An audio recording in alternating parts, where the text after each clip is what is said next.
Hola, ¿cómo están? Ya estoy a punto de terminar mi serie de videos sobre la fibromialgia. No quería dejar de pasar la oportunidad de poder hablar un poco de esta enfermedad y de lo que dice la ciencia sobre esta enfermedad.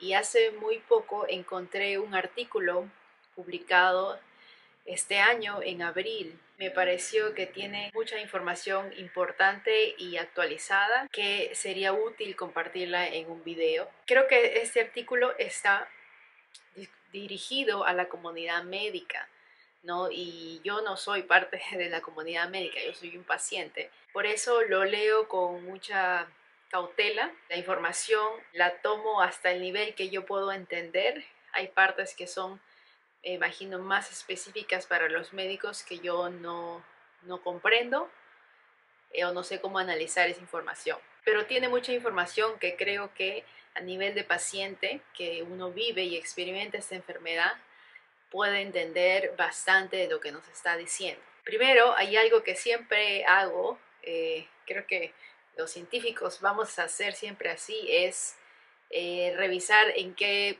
revista ha sido publicado el artículo y quiénes son los autores, sobre todo siendo este tema algo que está fuera de mi especialidad. Es un artículo que es una revisión, quiere decir que eh, incluye la literatura de muchos años sobre este tema. Y bueno, el título es Fibromialgia, artículo de posición.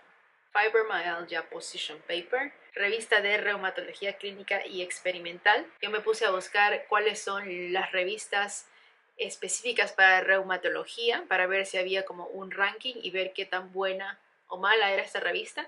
Encontré un ranking donde listan 32 revistas de reumatología y esta, la revista de reumatología clínica y experimental, está en el puesto 15. Se ha mantenido activa ya varias décadas y desde el año 2009 es que han empezado en esta revista a publicar artículos sobre la fibromialgia y síndromes relacionados a la fibromialgia. Tiene casi 30 autores y al menos yo revisé el primer autor y pues sí es una persona que tiene 3 décadas investigando enfermedades reumatológicas. La mayoría de los autores son médicos con especialidad en reumatología. Pertenecen a departamentos de reumatología en distintas universidades o en distintos centros de salud. Y son personas de muchos países. Son Italia, Suecia, Reino Unido, Alemania, Israel, Portugal, Francia, Bélgica y Noruega. Lo que yo he hecho es traducir al español las partes del artículo que quiero compartir en este video. Entonces, básicamente voy a estar leyendo esa traducción y haciendo, bueno, comentarios cuando sea apropiado.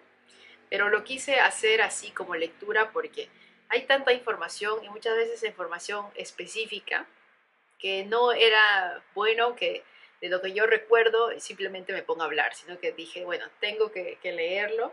Empezamos. Este documento de posición tiene el propósito de resumir el conocimiento científico actual y opiniones de expertos sobre las principales controversias con respecto al síndrome de fibromialgia. Tiene 3 partes que ellos van a presentar.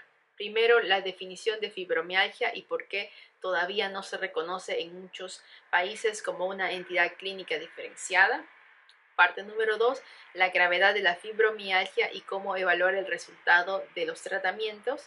Y parte 3, cómo tratar la fibromialgia y cuál es el correcto enfoque hacia los pacientes con fibromialgia. Entonces, en la primera parte de definición de fibromialgia y por qué todavía no se reconoce en muchos países como una entidad clínica, ahí voy a hacer un alto porque dicen en muchos países, pero en realidad luego en el texto solamente dicen en 2 países donde no se reconoce, que son España e Italia. Entonces eso de muchos países no sé por qué le pusieron así, de repente hay más y simplemente no los han listado. En esta parte dice, la fibromialgia o síndrome de fibromialgia se caracteriza por dolor crónico, fatiga, alteraciones del sueño y síntomas funcionales. El desarrollo de los síntomas, el diagnóstico y clasificación dentro de las enfermedades siguen siendo un tema de debate. Por lo tanto, también lo son las estrategias de tratamiento. Incluso a pesar que los médicos comenzaran a reconocer la fibromialgia como una entidad clínica hace décadas, en los 80s, aún sigue siendo una enfermedad controversial. La fibromialgia es una de las causas más comunes del dolor crónico generalizado. Más o menos entre 2 al 8% de la población mundial sufre de fibromialgia.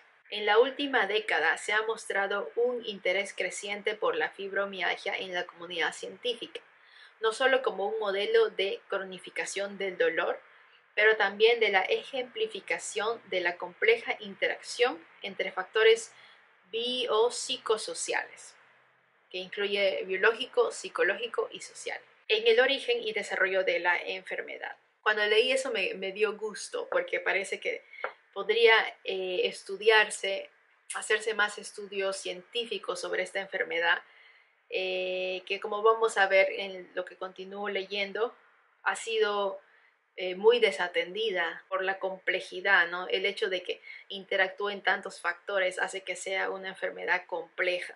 Entre los factores más importantes que perjudican el diagnóstico rápido de la fibromialgia es la ausencia de biomarcadores. Muchos pacientes pueden tener considerables retrasos en el diagnóstico con el consecuente impacto en la enfermedad a largo plazo. No hay biomarcadores disponibles para evaluar la severidad y la evolución de la fibromialgia. Por lo tanto, sigue siendo controversial cómo evaluar el grado de discapacidad de los pacientes. Esto que dice que no hay biomarcadores significa que no hay una manera en la que cuando te hacen un análisis, digamos, de laboratorio, tengas alguna molécula que indique que tienes fibromialgia o que pueda indicar, digamos, qué tan avanzada estaría la enfermedad, ¿no?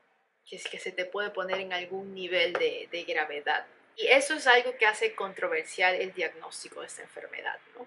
También con respecto al diagnóstico, la complejidad aumenta por su compleja polisintomatología, que puede continuamente evolucionar durante el transcurso de la enfermedad en cada paciente. Los criterios de diagnóstico están constantemente cambiando o evolucionando.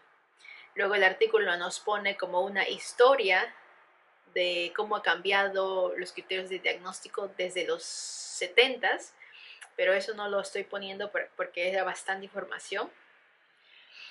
Luego dice que los criterios de diagnóstico básicamente son tres. Como que el consenso al que se está llegando sería que tenemos estos tres criterios. El primero sería que haya un dolor definido en varios lugares del cuerpo. Más o menos se estima que en 6 lugares o más de un total de 9 posibles lugares. El otro criterio sería problemas moderados o severos para dormir o tener fatiga. Y el tercer criterio sería dolor en múltiples lugares del cuerpo más fatiga o problemas para dormir que debe haber estado presente durante al menos 3 meses.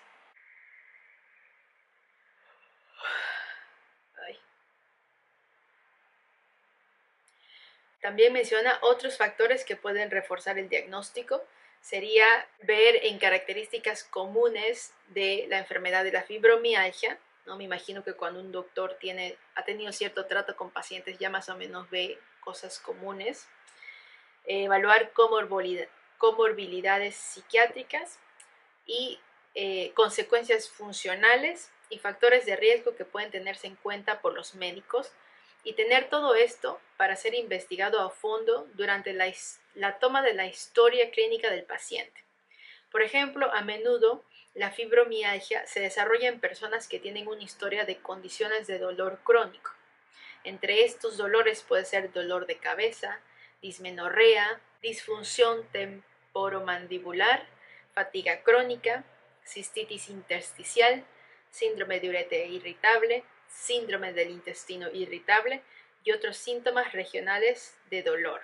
Yo no sabía esto, creo que es la primera vez que leo esta información de que tal vez por sabiendo un poco más de la historia de vida de un potencial paciente de fibromialgia, toda esta información te podría estar poniendo como una alerta, ¿verdad? De que tal vez vas a desarrollar la fibromialgia. No sé, esto me hizo pensar como que Tal vez hay maneras en que se pueda prevenir esta enfermedad, pero no se le ha dado tanta importancia. Sigamos leyendo. Los expertos no aconsejan utilizar solo cuestionarios autoadministrados para el diagnóstico de fibromialgia. En cambio, la historia clínica global del paciente es mucho más importante de ser filtrada por personal médico competente. No sé cómo habrán diagnosticado en otros casos la fibromialgia, pero a mí no me hicieron ningún cuestionario, por ejemplo, solo hubo una palpación de distintas partes de mi cuerpo donde tenía el dolor y se me preguntó un poco sobre mis síntomas. También dice que las personas que sufren de fibromialgia podrían estar subdivididas en poblaciones diferentes sobre la base de sus principales síntomas, progresión de los síntomas y estrategias de cómo afrontarlos. En particular, es importante separar aquellos pacientes cuya principal queja es el dolor de aquellos pacientes que tienen un componente prominente del trastorno de estado de ánimo de su enfermedad, principalmente que sufran de ansiedad y depresión. La creación de estas divisiones todavía es hipotética. Los subgrupos de pacientes a diario en la práctica clínica sería de extrema utilidad desde una perspectiva terapéutica. Sí, tampoco nunca había sabido de esto, que tal vez hay personas que tienen la fibromialgia que no están muy afectadas por la parte de la salud mental, digámoslo así. En mi caso yo sí tengo depresión. Todavía no tenemos suficientes datos que muestren cómo el diagnóstico temprano de la fibromialgia podría influir en la progresión clínica, pero es claro que el reconocimiento temprano del síndrome o síntomas podrían prevenir el uso de fármacos, prefiriendo en cambio los tratamientos no farmacológicos con enfoques como la psicoterapia o reacondicionamiento físico. Los médicos generales deben recibir información para la detección precoz de pacientes o incluso pacientes en riesgo que se puedan encontrar durante la actividad clínica de rutina normal. Sí, creo que ahí están tocando un punto muy importante. Me hace pensar mucho en los médicos generales, que es el primer médico que un paciente por lo general visita, ¿no? Cuando tienes cualquier dolencia, es el primer tipo de médico que yo visité, un médico general que puede estar mucho más entrenado, con mucho más conocimiento sobre la fibromialgia, porque sería una manera en poder encontrar más rápido que eres una persona de riesgo para fibromialgia o que ya te pueda dar más rápidamente el diagnóstico, ¿no? A pesar que no se sabe estrictamente cuáles serían los efectos positivos de tener un diagnóstico más temprano, puede que sí hayan más beneficios al apresurar el tener un diagnóstico, ¿no? Y que uno no tenga que esperar tanto tiempo. En mi caso yo he esperado 2 años y 5 meses para saber que tenía fibromialgia. Creo que a lo largo de la historia esta enfermedad ha mejorado, se ha reducido el tiempo en el que te diagnostican, pero de todas maneras 2 años es bastante tiempo. No saben lo fatal que me siento ahorita. Me duele mucho la cabeza aquí. Todo el día he estado muy mal.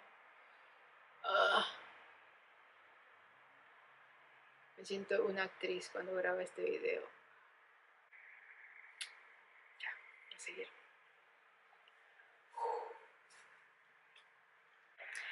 Hasta ahí llega la primera parte. Ahora vamos a la segunda parte, que era la gravedad de la fibromialgia y cómo evaluar los resultados de los tratamientos.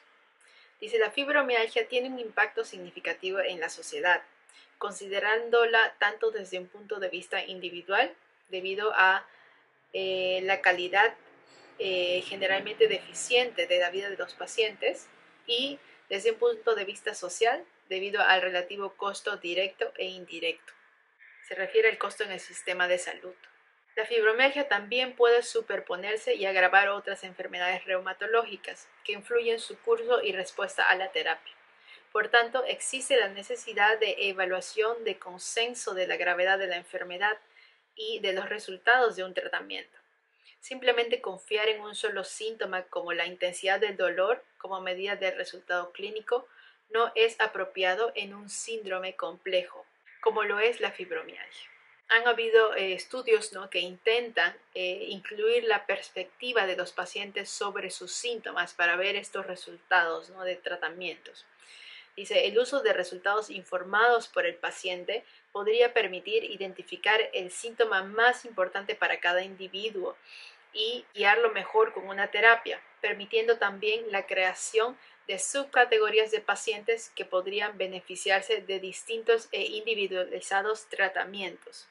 Toda esta información indica, la evalúo yo como que indicaría que hay que poder tener un mejor entendimiento de la fibromialgia a nivel de pacientes, ¿no? Y de repente, al analizar muchísimos pacientes, se puede ver estas categorías de pacientes. Entonces, sabiendo esa información, cuando uno encuentra un paciente y se le puede categorizar a qué grupo pertenece, el tratamiento puede ser un poco más claro. Luego el artículo menciona una serie de cuestionarios que son usados para poder tener la perspectiva del paciente. Esta es una parte que yo no la he podido entender mucho. Creo que esa es información más técnica para un médico, ¿no? Dice, estas pruebas compuestas son capaces de medir cuantitativamente múltiples aspectos de la enfermedad, incluido el funcionamiento diario del paciente. Recientemente se han establecido valores de corte óptimos para las puntuaciones de los test y poder diferenciar entre 5 niveles de gravedad de la enfermedad. Y ellos presentan estos niveles en una tabla dentro del artículo. Estas evaluaciones permiten ver los beneficios y riesgos de la terapia, no solo en base a las observaciones y opiniones de un médico, pero también y sobre todo en base a las preferencias personales y deseos de cada paciente. Esto es particularmente importante en el caso de una enfermedad como la fibromialgia, que no tiene signos objetivos o biomarcadores y solo puede ser diagnosticada y seguida en base a los síntomas informados por los propios pacientes. Qué importante parece ser que los pacientes puedan tener una constante comunicación con su médico o con algún médico e ir reportando cómo se sienten, ¿no? Después de seguir cada tratamiento que se les pueda haber propuesto o, no sé, fármacos que estén tomando, tantas cosas. Una meta que se puede trazar diariamente es mejorar las funciones del día a día, en lugar de mejorar síntomas específicos. Igualmente, centrarse en objetivos a corto plazo que son tangibles puede ser más significativo que un número calculado derivado de los cuestionarios. Hasta ahí llega la parte 2. Ahora pasamos a la tercera parte, cómo tratar la fibromialgia y cuál es un correcto enfoque hacia los pacientes con fibromialgia. Esta parte está dividida en dos. La primera es sobre la terapia y dice una terapia multimodal. Hay una necesidad de hacer énfasis en un tratamiento individualizado. Diferencias individuales entre pacientes no solo con fibromialgia, pero con dolor crónico en general, debe tenerse en cuenta en la planificación, desarrollo y priorización de intervenciones para mejorar el cuidado del dolor y para prevenir el empeoramiento de los síntomas. Estoy de acuerdo. Cuando fui parte de este grupo de apoyo a personas con fibromialgia, no vi, ¿no? Cada persona es un mundo, así que sí. Continúa. Para estudios o ensayos clínicos, desde esa perspectiva, es difícil interpretar ensayos controlados aleatorios, que toman una muestra aleatoria de una población con fibromialgia y medir la efectividad media del tratamiento. Claro, el hecho de que los tratamientos tengan que ser tan específicos, dependiendo del paciente, hace difícil hacer ensayos clínicos en los cuales tú un solo tipo de tratamiento lo pruebas en un número grande de pacientes, ¿no? Pero como los casos, los síntomas varían tanto de persona a persona, no sé qué tanta información buena puede uno obtener de este tipo de ensayos clínicos, ¿no? Eso puede ser una dificultad, como dicen. Ahora, consejos para la práctica clínica. El enfoque terapéutico sigue siendo multimodal y multidisciplinario. en el que los tratamientos no farmacológicos y farmacológicos juegan un papel sinérgico, es decir, que actúan en conjunto en el manejo del paciente. En general, hay esencialmente tres pilares del tratamiento para la fibromialgia. Primero, educación y trabajo físico del paciente. 2, tratamiento farmacológico. Y 3, psicoterapia. Sobre el primero, educar a los pacientes sobre la enfermedad y tratamiento e iniciar un régimen de ejercicio y nutrición son los primeros pasos a dar. También iniciar una relación paciente-médico productiva que permita hacer decisiones compartidas. Aquí yo quedé sorprendida con esto de educar al paciente. Educar al paciente, a mí nunca nadie me educó sobre la fibromialgia. Creo que sí fue un aprendizaje de manera autodidacta. Yo me puse a buscar información sobre esto e incluso pues yo he llegado al nivel de buscar artículos científicos. Debe ser porque estoy ligada a la ciencia, no trabajo en la ciencia, y en lo que yo más voy a confiar es en lo que dice la ciencia. Pero no sé qué tanto los pacientes lleguen a educarse, ¿no? Si buscan información, qué tipo de información buscan, porque en internet hay de todo, ¿no? Van a ver cosas que tal vez tienen sustento científico y cosas que tal vez no lo tienen. Entonces, sería bueno que esta educación pueda ser un poco más formal, ¿no? Viniendo de un médico especialista. Y ahí también se menciona que debe haber o que sería productivo que haya una relación estrecha entre paciente y médico, lo cual no sé si se da. En mi caso nunca se dio. Como yo les dije, el médico que a mí me diagnosticó fibromialgia, yo nunca lo he vuelto a ver, ni he vuelto a hablar con él, ni nada. Mi médico en California, que es como mi médico de cabecera, no pronuncia la palabra fibromialgia. Bueno, sigo nomás. Son unos pequeños comentarios. El método más efectivo para evaluar el umbral del dolor es la actividad física, y de hecho es la única recomendación fuerte para fibromialgia. Sí, menciona acá una fuente que tiene las siglas EULAR, EULAR, y dice que la recomendación más fuerte de EULAR es hacer ejercicio. Hay estudios a largo plazo publicados recientemente que confirman aún más la eficacia del ejercicio para mejorar la fibromialgia. Actividad aeróbica de bajo impacto como caminar, andar en bicicleta, nadar o hacer ejercicio en el agua son generalmente la mejor manera de comenzar un programa de ejercicios.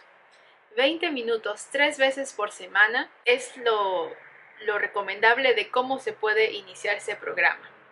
Es útil consultar con un terapeuta de rehabilitación, algún médico de terapia física, me imagino, que ayude a establecer un programa de ejercicios específico para mejorar postura, flexibilidad y aptitud física. Y ahí vemos que no solo sería intervención del médico reumatólogo, sino incluso tener un terapeuta físico, ¿no? Que te ayude a reconocer cuáles son los ejercicios que mejor van a ir contigo, sobre todo cuando recién inicias un programa de ejercicios. Ahora pasamos a la parte 2, al segundo pilar, sobre el tratamiento farmacológico. Dice, la terapia farmacológica debe basarse en las necesidades individuales, y las no farmacológicas o alternativas se pueden iniciar en base al costo, la disponibilidad y las preferencias del paciente.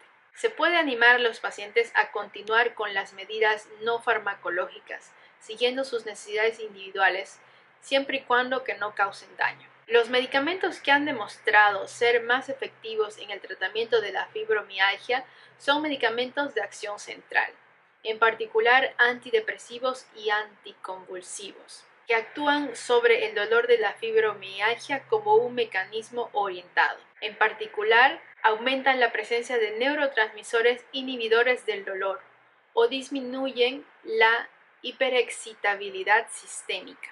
Después de esta información, ellos hablaban a mucho más detalle cuál es el mecanismo de acción de estos tipos de medicamentos y mencionaban nombres más específicos, me imagino, de antidepresivos y anticonvulsivos, pero como eso es más técnico, yo no lo quise manejar tampoco en este video. Ahora hablan de los cannabinoides, ¿no? Compuestos que provienen de la marihuana.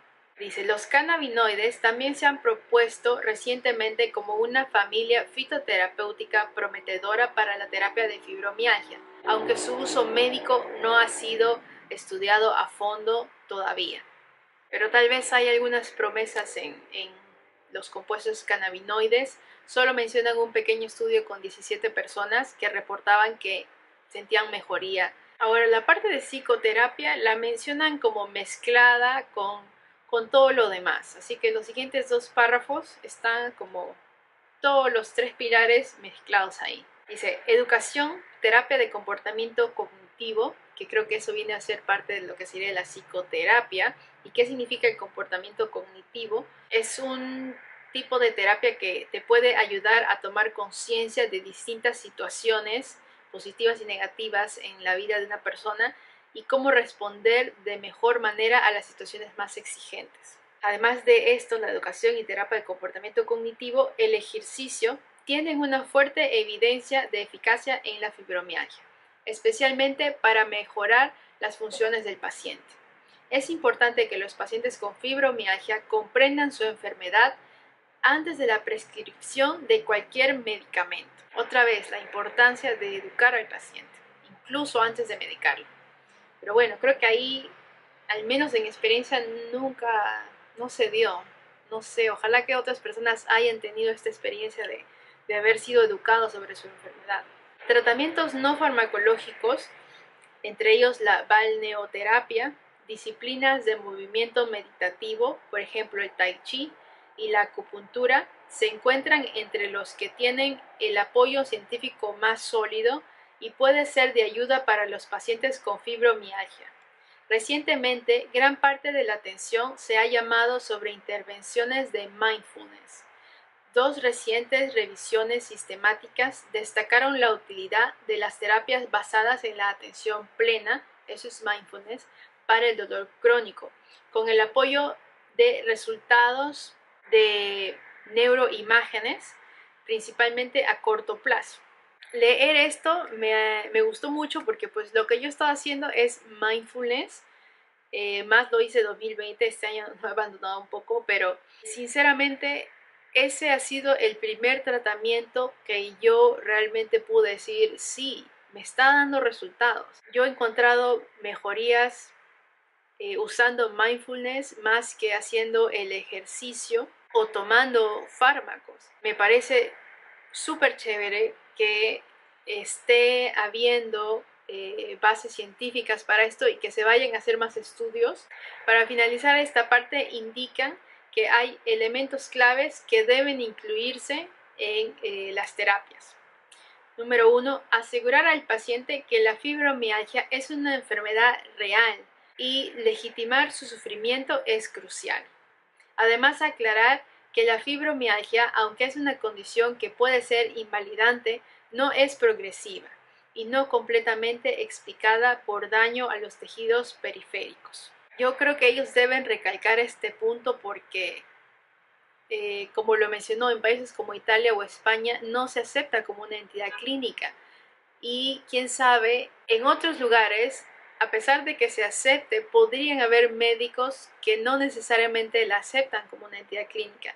Entonces, que uno tenga la afirmación del médico de que realmente tú estás enfermo, que tu dolor es real, que tu sufrimiento es real, es muy importante. Puede tener un gran impacto en la persona, ¿no? Luego, la segunda parte de este punto, que aclarar que no es una condición invalidante, que no es algo progresivo y también que no hay daño en tu cuerpo, ¿no? En tus tejidos. Creo que ese punto fue súper importante para mí, como lo mencioné en mi video anterior de mi diagnóstico. Finalmente me convencí que nada malo estaba pasando con mis músculos, ¿no? Porque a veces pensaba que se estaban deteriorando, que no sé, que iban a perder su funcionalidad, pero no era así, ¿no? Solamente tenía yo una duda con esta parte cuando dice que no es progresiva. Me hubiera gustado un poco más de sustento para decir que no es progresiva, porque a veces a mí me pareciera que sí avanza. No lo sé, pero creo que a pesar de que a veces avanzan los síntomas, con un buen tratamiento uno puede como retroceder y estar en un mejor panorama. Entonces, tal vez por eso ahí entraría el hecho de que no es progresivo. Lamentablemente, si las personas no reciben tratamiento, pues sí puede haber ese progreso hacia ser una persona que no puede valerse por sí solo, ¿no? Que necesita mucho apoyo, que se la pasa en la cama. Por eso tan importante el diagnóstico lo antes posible y poder hacer un plan de tratamiento. Punto número 2, elemento número 2, clave. Paralelamente, conviene señalar que el propio paciente tiene un papel predominante en el manejo de la enfermedad. Los pacientes deben poder aprender sus propias técnicas particulares y enfoques para maximizar su calidad de vida. Este es el concepto de autogestión y debe aplicarse para cualquier condición crónica. Cuando el paciente se convence de que puede realmente manejar sus propios síntomas, inicia el concepto de autoeficacia. Sí, estoy de acuerdo, es importante que uno se haga cargo de la enfermedad. Y también creo que el paciente es el más indicado para hacerse cargo porque solamente tú realmente puedes evaluar cómo te estás sintiendo, ¿no? De repente si lo vamos a explicar a un médico, pero a veces es difícil tener una medida del dolor o tener una medida de qué tan bien o mal estoy yendo. Entonces, diría que es bueno ese automanejo de la mano con un conocimiento progresivo de cómo actúa la enfermedad en tu cuerpo con los síntomas que se te presentan, ¿no? Punto 3.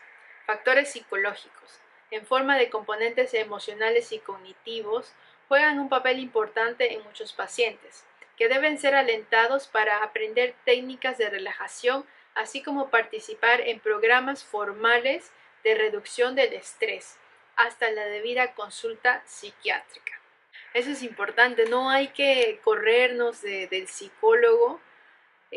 Yo tuve la suerte que había tenido terapia psicológica mucho antes de la fibromialgia, entonces a mí no me fue difícil decir necesito ayuda de un psicólogo por las cosas que estoy sintiendo, la depresión que se me vino con todo. Pero si tú me estás viendo y nunca has tenido terapia psicológica, dale una oportunidad, ¿no? Puede ser que te ayude, puede ser que sea esa parte en tu tratamiento que te falta y que te va a ayudar a mejorar. Sí, creo que a nadie le hace daño ir al psicólogo, ¿no? Por el contrario, nos puede hacer mucho bien. El punto número 4, una buena higiene del sueño es una parte fundamental de la gestión de la fibromialgia. Por lo tanto, reconocer y tratar los trastornos del sueño que pueden contribuir a los síntomas de la fibromialgia es importante. Y sí, la verdad, yo lo noto, cuando me voy sintiendo muy mal, el sueño se me altera y es difícil.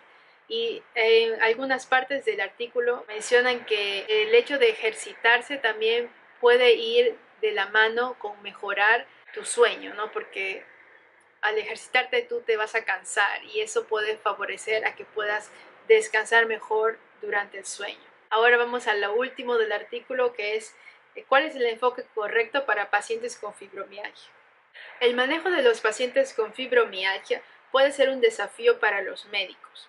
Los pacientes con fibromialgia son generalmente percibidos como más difíciles que pacientes con artritis, por lo que una alta proporción de los médicos se resiste a aceptarlos, porque los pacientes se sienten muy emocionales, tienen dificultades psicológicas al tener un encuentro con su médico. No sé si pacientes que me estén viendo han percibido eso. La verdad que no tengo una experiencia que digo la identifico con eso, pero quién sabe, ¿no? También dice, adicionalmente puede haber una significativa renuencia a diagnosticar fibromialgia por algunos médicos, debido a la incertidumbre sobre el diagnóstico, especialmente ante la falta de biomarcadores específicos.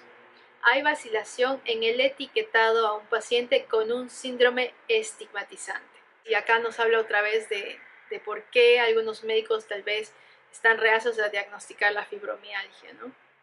Y lamentablemente se menciona, ¿no?, que la fibromialgia, no sé si solo en la comunidad médica, no sé si a nivel de la sociedad, sea una enfermedad estigmatizante. No lo sé, es la primera vez que leo esta palabra relacionada a la fibromialgia. No lo sé, pero debemos cambiar eso. Creo que hacerla más visible y entender más sobre esta enfermedad puede ir eliminando poco a poco ese estigma que, bueno, acá en el artículo dicen que tiene. Por otro lado, los pacientes con fibromialgia suelen ser reacios a pedir ayuda médica. A menudo se someten a muchas pruebas y visitan muchos especialistas mientras buscan una respuesta sobre la causa de su enfermedad. A veces se les dice que, como sus pruebas de imagen y de laboratorio son normales, no tienen una enfermedad real, y esto aumenta el aislamiento, la culpa e ira del paciente. De ahí la importancia de la educación del paciente y conocimiento de la enfermedad para la estrategia terapéutica de fibromialgia. Los pacientes deben saber que la fibromialgia es una verdadera causa de dolor crónico y fatiga, y debe tratarse como cualquier otra condición crónica. Básicamente acá está repitiendo, no nieguen esta enfermedad, es real y el paciente tiene que tener esa aseveración de que lo que le pasa es real. Es muy cansado, van a ver en mis videos, yo he ido a muchos especialistas, me he demorado 2 años en encontrar mi diagnóstico, realmente leo esto y me toca profundamente porque yo he pasado por todo eso.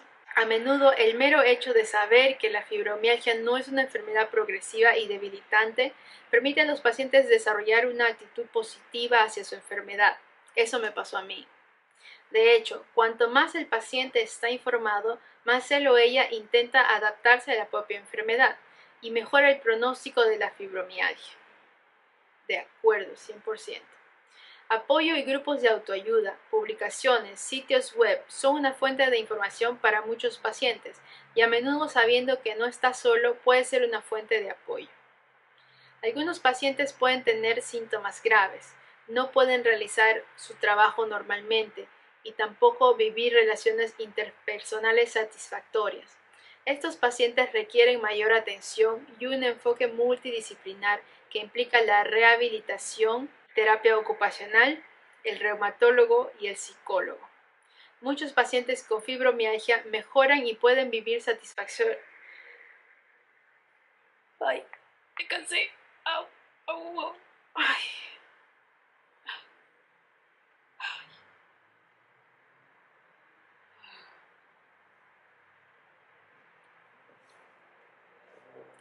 Muchos pacientes con fibromialgia mejoran y pueden vivir satisfactoriamente con su enfermedad.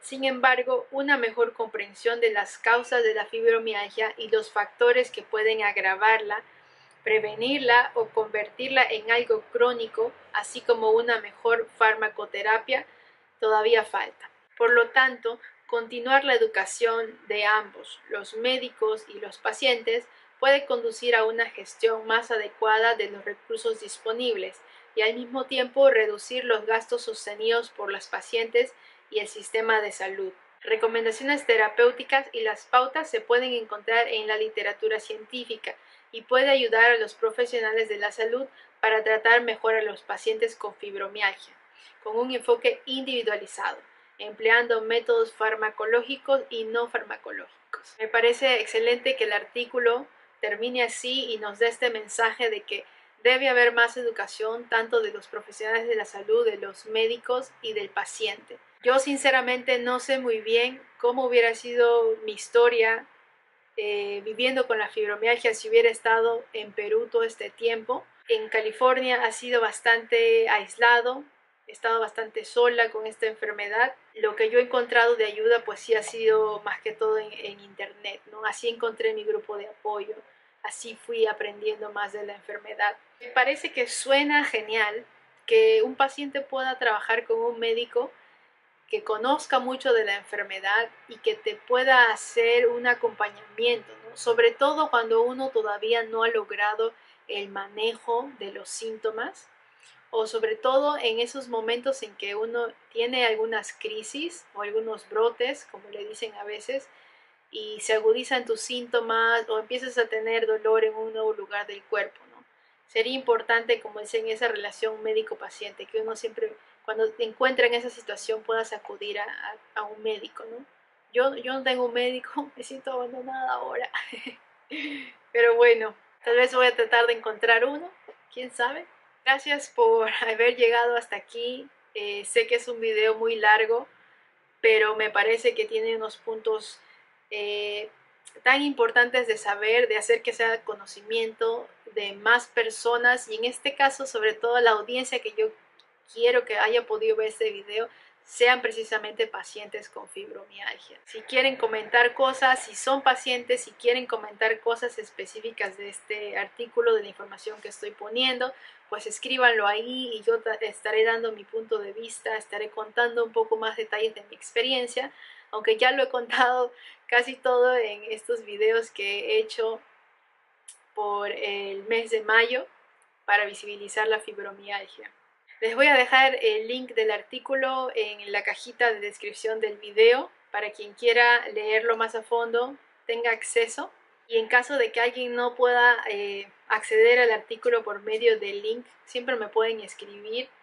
Les pongo aquí mi correo y yo les puedo mandar el artículo. Me parecería chévere que si son pacientes y tienen un contacto cercano con algún médico, con sus médicos, le envíen este artículo o preguntarles si han escuchado del artículo, si lo han visto, si lo han leído y si no, pues compartirlo con esas personas y luego discutirlo con tu médico, ¿no? Sería súper chévere. Muchas gracias por haber visto este video. Les pido encarecidamente que lo compartan. Pueden haber por ahí muchos pacientes que aún no tienen educación sobre la fibromialgia y tener toda esta información puede ser el inicio para que ellos sepan que deben educarse más y más sobre esta condición y que eso puede favorecerles mucho para encontrar mejores tratamientos. Hasta aquí quedo con este video. Muchas gracias por verme. Adiós.